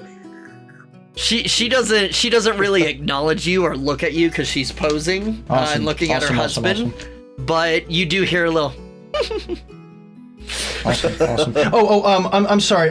So at the end of that poem, I want there to be something about like, hey, you know, if you want to get in touch with me, yada yada yada. You know, just so that I'm putting it out there, like. Yeah. Yeah. Here's my so- digits, DM. bitch. Yeah. You give Yeah, her here's the my digits. I mean. I don't know if people do this Do this anymore. and say I'm digits old. because giving her the digits means something else. Moving on. Whoa, It's not dude, that not kind that of show. kind of show. What is happening? I have Son one of a nude bitch. woman. I have one nude elf, and suddenly it all goes to hell. I'm I sorry, expected people. this We're kind of shutting shit it from down. Josh. We're shutting What's it happening? down. It would Shut be it down. fantastic Let's go. if Eric's green screen just whipped away and it was just Lindsay staring at him. And then it was just a whip pamp. like that one video we did that one time where our heads just go and she's just standing there. Like, Niphirim, whoa, do you have holy shit. something? Yes, I would also like to recite a poem. No. Dude, do it. Do it. Oh my God, Par really for the do it. course. Fucking just do it. Emmy's an artist. I Do it. mean, everyone else is doing I it. don't really have a My that was a guy joke. has absolutely no interest in it. Yeah, I think we're ready to move on. All right, so I'm very sorry, guys. Real It's sorry all about good. that. No, No, you're I good. dig this, No and- apologies. and the I'm little sorry. box pops up in the corner that says your DM will remember this. Yay! Yay! Okay, so Herm leads you out the door and down the stairs and into the door to the right of the stairs. This leads into an extravagant, once again, big dining room. The large table that takes up most of the room is made of salvage tech and metal. It's just kind of patchwork, very well done, very smoothed, and kind of glossed. And it's like got the candelabras that have like wires wrapped around them, and like even the like, did you notice like it's essentially kind of like there's a bit of silverware like for butter and stuff in the middle. You see like even some of the silverware seems salvaged, like repurposed tech. These people definitely have a theme. Yeah. Niphirim cannot help it. She wants to touch something, not steal it. She Okay. just wants to touch. Let me describe the room, and you can decide what to touch. Oh God. Go ahead. So first of all, the table is the first thing you guys notice. On the walls again hang various artifacts, all in pristine condition, as well as several paintings of the Tibolds, both Liliana and Aston, in varying states of undress. For some reason, these people chose the dining room to hang their nude art. I mean, It does work up my appetite. that's a choice. Oh, gross. I quit. Shut it God. down. Nope. So yeah, there are multiple display cases and stuff like that. What would you like to touch? The paintings. Oh, me? Yeah. What would you like to No. touch? No, you were describing some tech on the table. Yes. It's mostly like the normal stuff you'd see in a fancy house. You're somewhat familiar with the kind of stuff that would be on this table. It's just, it's made out of, like, salvage. It's very ornately done, and it's all very well done. Like, again, the candelabras Salad are fork? wrapped with wiring like the chandelier was, and it is very beautiful braiding around it. Yeah, all the silverware is definitely salvaged metal that's been reshaped. Like, some of it is mismatched just because it's made of different things. So, yeah. As she's walking by the table, she's gonna reach down and just kind of run her finger along a fork, and she's gonna kind of give it a little nudge. You kind of, it's Just- all very neatly done. And as you kind of nudge it, Herm leading goes, whoom, And she turns just goes, abruptly. she Turns just goes, abruptly. Yeah, go ahead. Oh, sorry. It's just so pretty. He turns abruptly and kind of storms over and walks straight up to I you hold up my until hands. face to face and stops. Oh my god, I shook the camera. And stops right face to face and looks down and readjusts the fork to straighten it out. Looks back, turns around, and continues calmly. I'm so glad I avoided my impulse to steal that fork. She just goes, noted. Ooh, hey, And before it like after it straightens and looks back at you, whoom, turns around and then kind of calmly, as it was before, keeps walking. Yeah, Gendry. could I go ahead and steal that for Niv? Give me a sleight of hand. Oh, this is how we die. It's- so early. Okay. TPK. Because I definitely don't want. I can't really stealth, right? In the conditions that I'm in right now. Nah. So I rolled a 17 and plus 12, so. Oh yeah. So as you see this happen in front of you, you're behind Nif, and as they start moving on again, you just kind of walk and nobody notices. You just kind of yoink, and like you put your hand on it, like you're dragging your hand across the table, like kind of like she did, and you go over the fork, and as you go over the fork, you just go boop, and it slides up it shoots up your sleeve. Awesome. And then you just, like, barely noticeable, keep tracing and, like, kind of... And then Nice. move on your Holy way. shit. No one seems to notice. Awesome. So at some point in this session, I would like to slip it into one of her pockets. At some point. I don't know. Oh my god. I mean, tell you what, go ahead. Like, unless you want to wait to do it, go ahead. I Give me mean, a sleight of whenever, hand yeah. now. Can I roll an insight check on Eric? Are you trying to frame me? Here, Yes, so I have but deception with spoiler, your advantage. insight is So crazy. if I, so So yeah, give me a so- sleight of hand. Okay, so that was another 17 plus 12. That Good beats her passive. Lord. Yay! Okay, so Holy shit. Yep. At some Nice. point, Niphirim, So- you will find a fork in your back pocket. now, Or little I mean, bag. now Gendry is doing this just so that she'll find it later and have like a smile, have like a nice, not like a, I want to get her in trouble kind of thing. Sure. Just wanna make, Bless your out of game, just want to make that clear. Okay, but when I Not walk a through a dick. scanner and they go, "What's this fork doing here?" Hey, no, that's The cool. TSA's gonna 'cause then, fuck her. No, because then you'll be the diversion, see? So you can get a fucking rifle. And then plausible deniability, like, whoa, I legit don't know how this got here, so I'm just setting shit up for cool shit my later, God. okay? Oh my god. Is this a different campaign? What's happening? Is real life a campaign?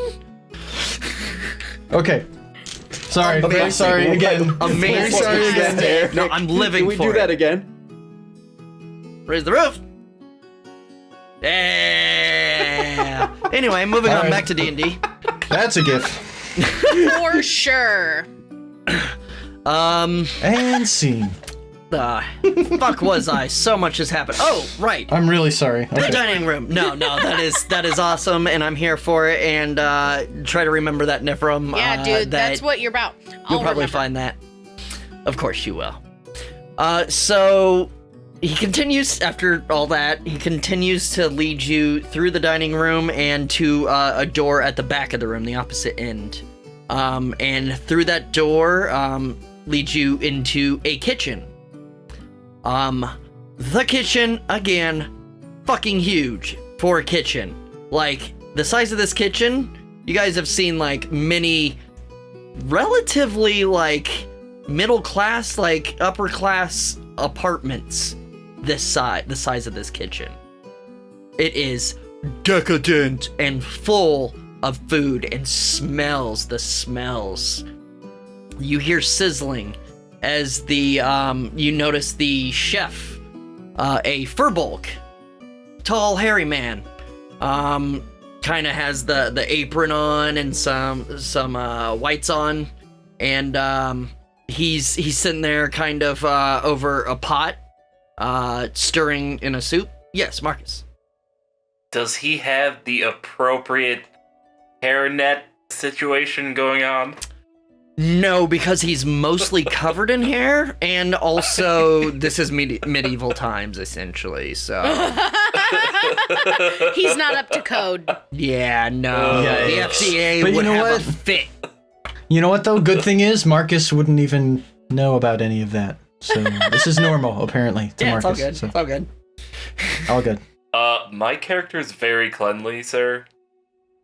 Your character could totally not have the same stuff that you have going on with the cleanliness, you know? He could just, like, you know, he could just whatever through life. Fun fact, Vikings, Whatever. very clean. Yeah, see? So, Exactly. Known So- for their cleanliness, and So- many of their stories of the gods were about cleanliness. yeah, so clearly the cook is totally on the level and you shouldn't worry. It's fine. Yep, all good. I mean, it's all well kept, like his hair, but, you know, he's obviously not a rich man or anything, so... Sus. Sus. So as Orvar kind of enters, and you guys enter, the chef kind of looks up and Orvar's like, Egel, Hail. good day to you. And he kind of goes back to his food. And Herm and Orvar lead you. Actually, Orvar's in the back to kind of keep an eye on you. He didn't notice that shit though, the stuff in the last room. But Herm leads you down through a door in the back of the kitchen that heads downstairs, kind of turning around and stuff. Sus. And down into the basement. And in the basement, you pass several crates and barrels, and it seems like long-term food storage or backup storage, stuff like that. Various utensil storage as well as like plates and stuff. The beyond where he's leading you is a hallway, and the hallway has 5 doors, like 2 on each side and 1 at the end. Herm leads you. Sorry, go ahead. The It's a dungeon. dungeon. This is Dungeons and Dragons. Are we gonna get locked up and turned into food? Do you want an insight check or an investigation or something? Ooh, Marcus, Yes. inside this. gonna That die? would be Are we gonna a die? Are we gonna 15. Hey dude, it's totally cool. My weapon of Good warning sense. would totally start to like vibrate if anything was going down. Sure, it So- would. So we're all good. Oh. It would! Shut it! Unless like there's something there's something that would suppress its magic, but I don't understand those No, things. So yes, it's gonna! Honestly, Shush. like Niphirim would definitely be familiar with this. Marcus maybe a little, and Gendry maybe. Actually, most likely would. servants' quarters. These are servants' quarters. A lot of buildings in the desert are built down, not up. And especially in a city, everything's kind of tightly packed. So often in big manors out, kind of more rural areas or smaller cities, less compact cities, the servants' quarters would be like in the backyard or somewhere else on the property separate. But here in this tight city, you figured they have to squeeze everything in because there's so many people and it's a limited space in the shadow. Like, the city spans beyond the shadow, but obviously the bulk of it is in the cool shadow. So everything's kind of tightly compacted. So people definitely tend to, like, it makes sense that they wouldn't, like, have yet another building, pay for another building just for their servants. The servants out of sight and out of mind. Exactly. So Herm leads you to the second door on the left. And straight on till morning? Yes.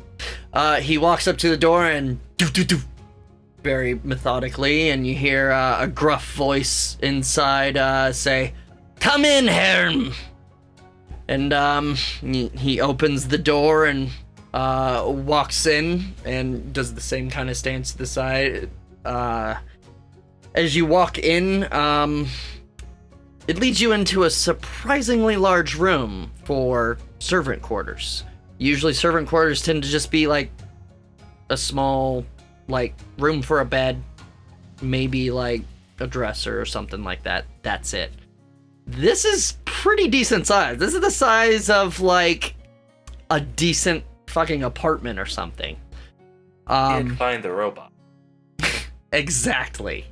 Well, it's also, as you start looking around, you notice it's also a tinker shop. There is the bed, Nice. but in the back there is a workbench.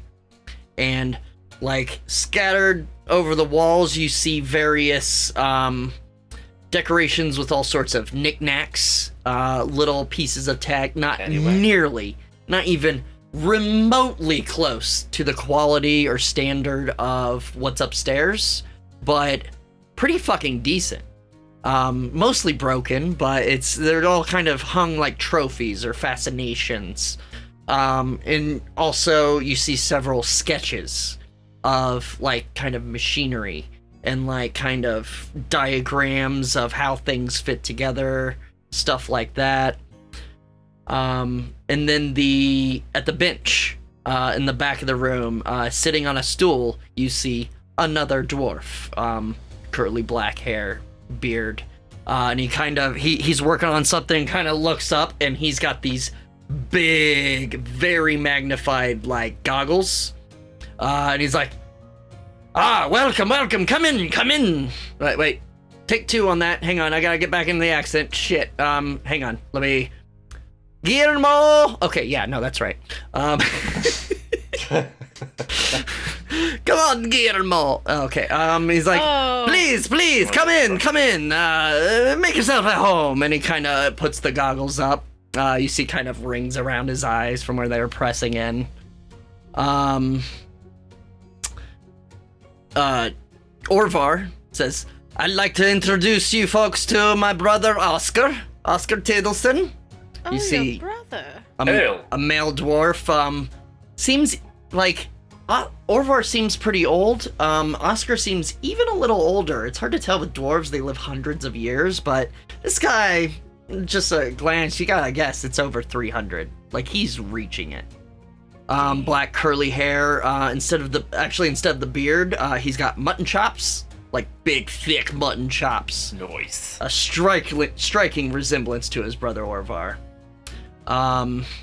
He says, brother! And he kind of gets up from the stool and kind of waddles over and gives, like, a big, rough hug. They do the poof, poof, poof, and, like, some of you are like, oh, God, that is hard, Jesus. Not the big boys, but, yeah. The more frail among you are like, oh, man, is he attacking him? And Orvar says, good to see you, brother, as he kind of returns the hug. He says, good to see you, brother. These are the adventures I was telling you about. They're here about the what's it? And Oscar says, of course. Well met, friends. Please, come in. Make yourselves comfortable. But not too comfortable. Don't fucking touch anything or I'll take your hand. Cool? Understood. I give him a thumbs up. Yes, I am Gendry. On this wall. And I offer him my hand. Gendry, well met. And he kind of slaps, does like one of those, and does the arm like, and like. Yeah. That's what I was trying to do. It almost fucking hurts. Like, oh god. Yeah. Fuck, Do I have? Should I roll to pretend that I'm good? I'm good with it? Yeah. Roll a deception to kind of. Oh yeah, shrug I it have off. advantage against for that. It's almost like it's your thing, man. Almost, man. I got a 26. 26. Yeah, just for funsies.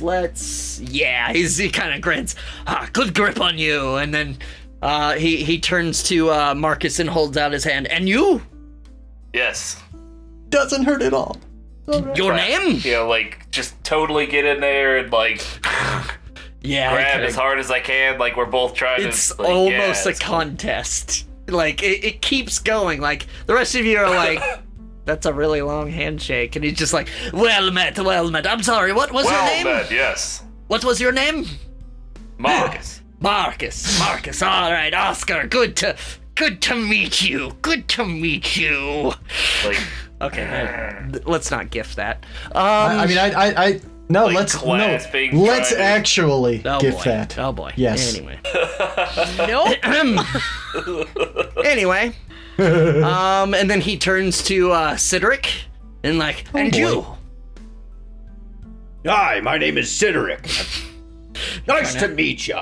Nice to meet you too. And again, it's like, all right, again. You're a very strong man. That's a nice sword. You're really great. Oh yeah. Difficult moments there, Jesus Josh. Christ. That was really rough for Josh. He was just wee. looked like he was jerking it. And then defeating pressure all and then he over. turns to Niphirim and like, Sam. and you, miss. Wait, I'm lost it again. Jeez. Like I'm not a voice actor. Guillermo. Nadia. Okay. It's like Nadia. And you, miss. And he kind of holds out a more gentle hand like this. I place it in his. And he I kinda say, kisses it. Hello, I'm Niphirim. A pleasure to meet you, miss. A pleasure to meet you indeed. When he does that, when he goes to let go, can I flip his hand and kiss his? Yes, you can. You very see. You feel him start letting go, and you just do a quick. And he's like, wow. I like you. I like you. Strange customs. He turns to his brother Orvar and says, "You watch this one. She's a tricky one. You need to keep an eye on her." And Orvar's like, "I have noticed that about her. You need to fucking watch her. She's a tricky one." Well, someone needs to watch her, so. That one too. Really fucking watch that one. Anyway. So, me? Oscar. What? Come on, man. Oscar, I hear you are the one responsible for finding Herm here. Oh, yeah, Herm is, he kind of points to the robot who goes, boom. And he's like, oh, yes, Herm is one of my favorite finds I've ever done.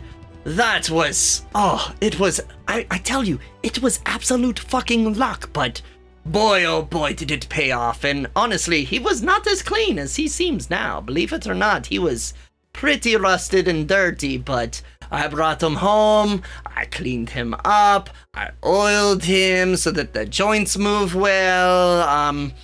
He cleaned up pretty well. Even I was surprised with my work. Well, you've done a remarkable job with him. I thank you. You have a good eye. Did you happen to fix anything mechanically on him? Mechanically? No, the voice. I keep pulling into you. No, it's me. He's like, Guillermo. Okay. He says, not quite. I cleaned up some of his joints and stuff like that, but nothing functions on him mechanically, unfortunately. Oh, I see. And where did you say again that you found him? Oh, it was up by Logabiod. It was this buried site. Again, it was absolute fucking luck. I was looking for this dig site, and turns out I was digging in the wrong fucking place in the first place. But I hit metal, and I was like, what the fuck is this? And I pulled out his arm, and I'm like, oh shit, it's a fucking robot. So I dug it up and could not believe how clean he was. Again, not perfect, but I made him perfect. Yes, you very much did. I can't help but notice that not only do you have an eye, you seem to have an inkling for technology as well. Can I ask about that? What is on your wrist there? He kind of eyes it. She kind of like instinctively puts her hand over her wrist, and she goes, "Oh, it's just something I found. I do a lot of scavenging. You see, it was just sort of laying somewhere, and I thought, oh, well, that's a lovely bracelet, and so I just, it's Give it deception. decoration. Oh, oh no. Oh, that's probably not great. No, it's not great. Ooh. Oh, that's a 4. I've been rolling balls all day until D&D, Ear Forge lore. Okay, That's why I've been trying not to roll anything. I played D&D all day and was rolling dicks. I'm rolling aces now. He's just kind of... I'm sorry, what'd you get? A 4. Oh, yeah, no, he's like... You are one to watch. I need to keep an eye on you. But seriously, I see that it's lit up, but not the usual kind of lights. Is that a functioning screen? Oh no, my goodness, that would be incredibly rare. No. We are going to have to talk one of these days. You've got a lot of things on the wall. Don't think I didn't notice the boots either. Ooh, can I try and maybe pull his attention away by doing something stupid? So that he stops zooming in on her shit. What do you do? Can I try and tweak something and be like, what's this here? As soon as you just try and fuck with something. I'm sorry, what did you say? Oh, please do not fucking touch that. Oh, what the fuck are you doing? And he rushes over and kind of shoves you out of the way. Little man, wow, quite the weight to shove. So what the fuck gracious, I just told you not to fucking touch anything. What the fuck are you doing? I'm very, very sorry. I didn't understand everything meant this also. Do I walk into your bedroom and start touching all of your stupid shit that you have? Probably a little fucking... Wow. He's got a lot of stupid shit. I don't even have a bedroom. Listen, check this out. And I take my bag of holding again. All right, take a look in here real quick. And I kind of nudge Marcus I'm not going to look in your bag. I've seen this trick. Don't nudge me. Well, I've seen this trick. I'm not going to. I've got an eye on His you. bag is really cool, though. You should look at it. He said to watch you. I'm going to keep an eye. Go ahead and Gendry roll persuasion, and since Cydorik said look into it, roll it with advantage. Yay! I kind of. Hey, come on, better than that. Come on. Fuck, I rolled 2 5s plus a 7. So 12. 12? All right. Yeah. And is this your bag of holding? Yeah. So he looks in, sees nothing, and looks up at you. What the fuck is this? Is this some sort of joke? And then I kind of step away. Sir, you never look into another man's bag of holding? Are you... What is this? What is going on here? What the fuck are you talking about? What are you talking about? Okay, oh my goodness, sir. Can we focus on why you're here? Holy fucking crap. How dare... Yes, please, enough of this tomfoolery. What is this? Orvar, if you could just keep an eye to him, because I don't know what the fuck is going on. I have you, brother. I have you. Don't you worry. I liked looking in the bag. It's a nice bag. I'm sure Goodness you do. gracious. I'm sure you do, buddy. An unprovoked bag-looking attack. I've heard of those. I never thought it would happen to me. Calm down, Gendry. Just calm down and be quiet. I'm trying to peek another look. You see nothing. Not now, Cydorik. Not now. God. I'm here for it. I'm here for it. Can't you see I'm dealing I with am. something? Ah. All right. Was that sufficient? Was that sufficient to pull his attention and make him totally forget about He's Nif? completely Great. forgotten that Niphirim exists. Yay! is all about Mission this accomplished. shit. Holy fuck. Yay! Anyway, Good job. if we could get Good to job, the fucking everyone. point so that you can get the fuck out of my room and stop fucking touching my shit, I would fucking appreciate it. Can we do that? Indeed, sir. All right. I suppose. And he kind of recomposes himself and just kind of looks at Orvar and he's like,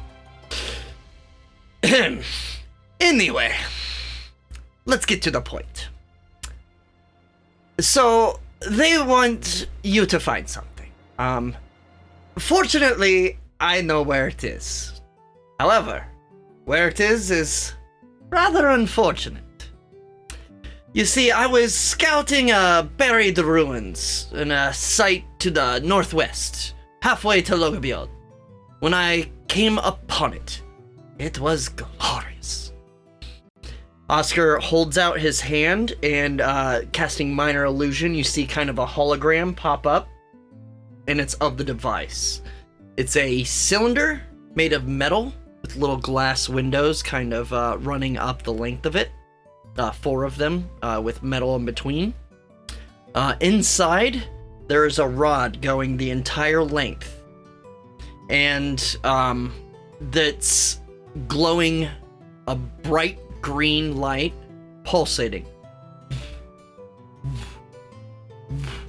actively, and you like anyone that like maybe has knowledge of Arcana or whatever, or tech, go ahead and give me an Arcana check with disadvantage because it's just a hologram. Niphirim, that mean yours is straight. Just straight roll? Okay.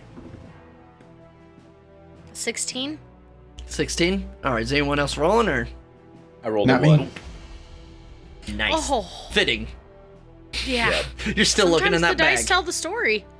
Yeah, you're still trying to take a peek. And thinking about the naked lady. Bro, get out of here! Always. Son of a bitch! Sorry, what'd you get, Niphirim? 16. 16. Yes. So, you're not sure exactly what it is, but holy shit does it fucking intrigue you. You've never seen a device actively emanate power like this before. Nothing even close to it. You've seen, like, again, little bits of things that work, little lights that light up, little, like, things that whir or buzz or make little noises or something. This is radiating with power. Not magical. So, you said he's doing an illusion of it? Yeah, a minor illusion of it. Okay, so Niphirim is gonna get almost uncomfortably close to his hand as she's, like, observing from every angle she can. I knew you had an eye for it. It's pretty nice. I've never really seen anything like this before. Yes, I hadn't either until, the Mr. and Mistress, spoke of it, of their friends getting it, and I saw it, their version of it, and it wasn't even quite this nice, but it was pretty nice. It didn't glow as bright, but this, it just radiates energy. Naturally, inherently, it radiates energy. Like, I've never seen anything have that much before. It's some sort of capacitor or something, I'm not sure what it is, but I was working to disconnect it. Unfortunately, that's when the ruin's current residents returned. A gang of scavies. Now, scavies. It's often a kind of term for just scavengers, kind of a rude term almost, but do you guys want to give me a let's call it history check? I can try. 24. 16. Yeah, I only got a 13, so Yeah. Emmy's got it. Actually, sorry, Niphirim, you would have advantage. I mean, you made it, but let's see how much you shit. know. Yeah, that'll be a 28. Oh, yeah, you know exactly who he's talking about. Again, it can be a general term, but scabbies with a capital S, which he seems and probably is referring to, is a specific gang of scavengers. They practically worship technology. They roam mostly Muspelheim, scavenging, obviously. I've probably had a few run-ins with these guys. You have, and they're fucking dicks, and they have no idea what they're doing. They tend to adorn themselves, their armor, with old pieces of tech, like not even functional, just kind of decorations, like big plates and screens and stuff like that, just wires going from one bit to another. No function whatsoever, but they think it makes them more powerful. It doesn't. Just stuff. But they believe that it empowers them. And they are ruthless, and they are total fucking dicks. She, when he says scabbies, she goes, miscreants. Yes, indeed. They were really being, like, assholes about it, but, Oh, I'm sure they were. essentially, I was there, and they, I barely got out alive. I had to abandon what I was doing, disconnecting the device. I nearly died. I made some noise. They started looking for me, but I barely slipped out of a vent, believe it or not. I couldn't even go to the fucking door.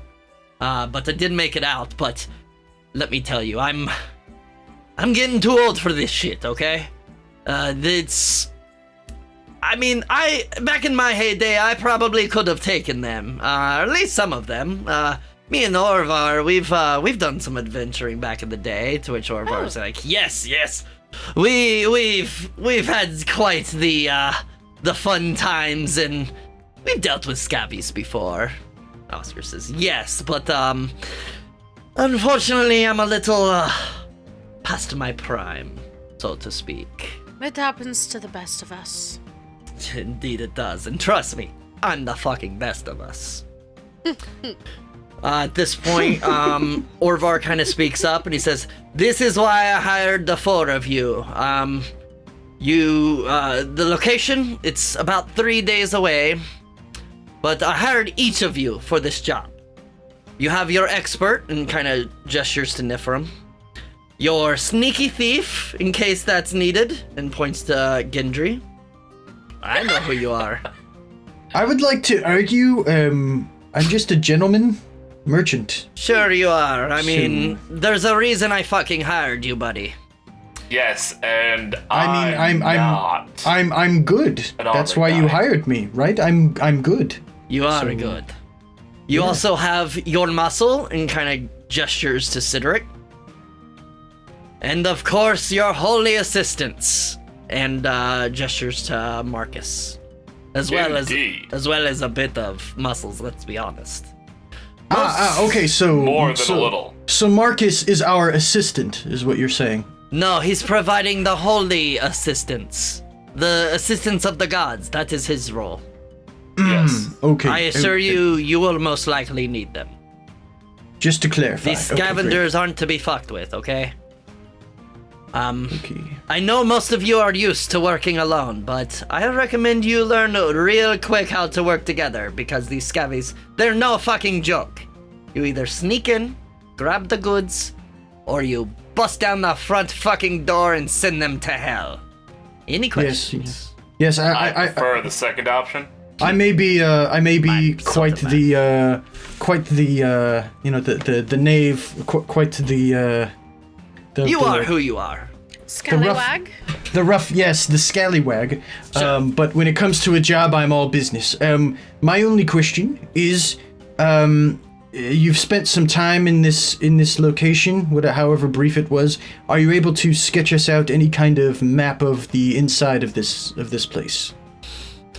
Oscar kinda looks at you, and I might be able, like, it's honestly, it's been a few months, but I might be able to Yeah, I could probably like a rough sketch at least, general map. I could probably do that for you. Anything you can do would be fantastic. Thank you very much. Of course. I'm actually quite handy with cartography, so if you want some Really? assistance, I could try. I see why you hired her, brother. She knows her shit. Colburn. What did you just fucking say? Did you just fucking say... are you a Colburn? Indeed, that I am. Like... Yeah. Yes. Yes, we got quite a deal with her, let's just put it that way, but, seems to be a Colburn, and she seems to know her shit. She certainly does. Wow. I never actually met a Colburn. I've sort of competed against them, but I've never befriended a Colburn. They're not all they're cracked up to be. Sure, everybody has their opinion, okay, we'll have to talk sometime. We'll have to talk. Sure. But we can draw that up for you. Any other questions or concerns? You were there when the scavies came and took it. How long ago was that? Turns out that I believe it was already their place. They were out scavenging, I think. When they came back, they were talking about the raid that they just did and all their plunder and like all of this other shit. The technology they had, it was of course trash. I kind of took a peek, in case I could grab some, but no, Certainly. it was all fucking trash. But I think they were just returning back. Like the idiots. I mean, they didn't leave their base protected. I didn't even know it was, That sounds about right, from what I understand. Yeah, they're not the smartest motherfuckers. So there's no qualms with killing them. Oh, absolutely not. They are all assholes and honestly pretty fucking crazy. I think too much time in the sun, You got to watch that shit. You'll lose your fucking mind. Indeed. Anything else? Had something. Yes, Gendry? Well, I just, so you just happened to enter the area when they were out raiding, or was that something you were able to figure out for yourself, like their raiding Oh, I had no cycles when they fucking go out? idea they were there. Honestly, I am too old for that shit, and if I knew that was one of their hideouts, I would not have fucking gone in there. So, Understood. Okay. yeah, I had okay, no but fucking can you idea. remember the time of day or the day of the season that you had gone, just so that perhaps maybe if they it do was have a months cycle... ago, but I mean, really, Sure. what I'm trying to do is just try and put as much pressure on the DM as possible. So if you could come up with some of these details, that would be good. Yes. yes, I see what you're doing, and you could probably go fuck yourself. But it was probably about they came back about ring time, about the time that Hodarin Ouch. came. Oh, okay. Yes, I felt that. It was Yes. just getting dark, I believe. It's hard to fucking tell down in some of these ruins. They're all, like, a lot of them are underground, so you can't really see, like, when Hodar's above. Gotcha. All right. Very good. Thank you. Thank you, Steve. When I came out, the ring had just passed over the sun, so there's your fucking answer. Anything else? Alright, get the fuck out of my room. And so, as Herm leads you out, sorry, Niphirim, did you have something? Nope. You're Alright, so as Herm leads you out, and Orvar kind of, I'll be back, brother, we'll head over to the Stormlord's Den and we'll get our fucking drink on. He's like, thank of God. course we will. Alright, I'll be right back. I'm just gonna show them out. He's like, of course, brother, and he kind of puts his goggles back down, walks back over, and hops back up on the stool. And as Herm leads you out, you start back into the basement and onward towards your first journey. But that is a story for next time. Everybody, I just wanted to say thank you so much for joining us. I assume if you're watching this, you also watched episode 1, and that means if you're watching this after watching that, it means you liked it. And that means maybe, hopefully, you like this. And we like you. Thank you so much for joining us. We're looking forward. Trust me, the adventure is just beginning. Barely even scratched the surface of Thorin. Literally. So, until next week, thank you for joining, and I'm still coming up with the sign-off.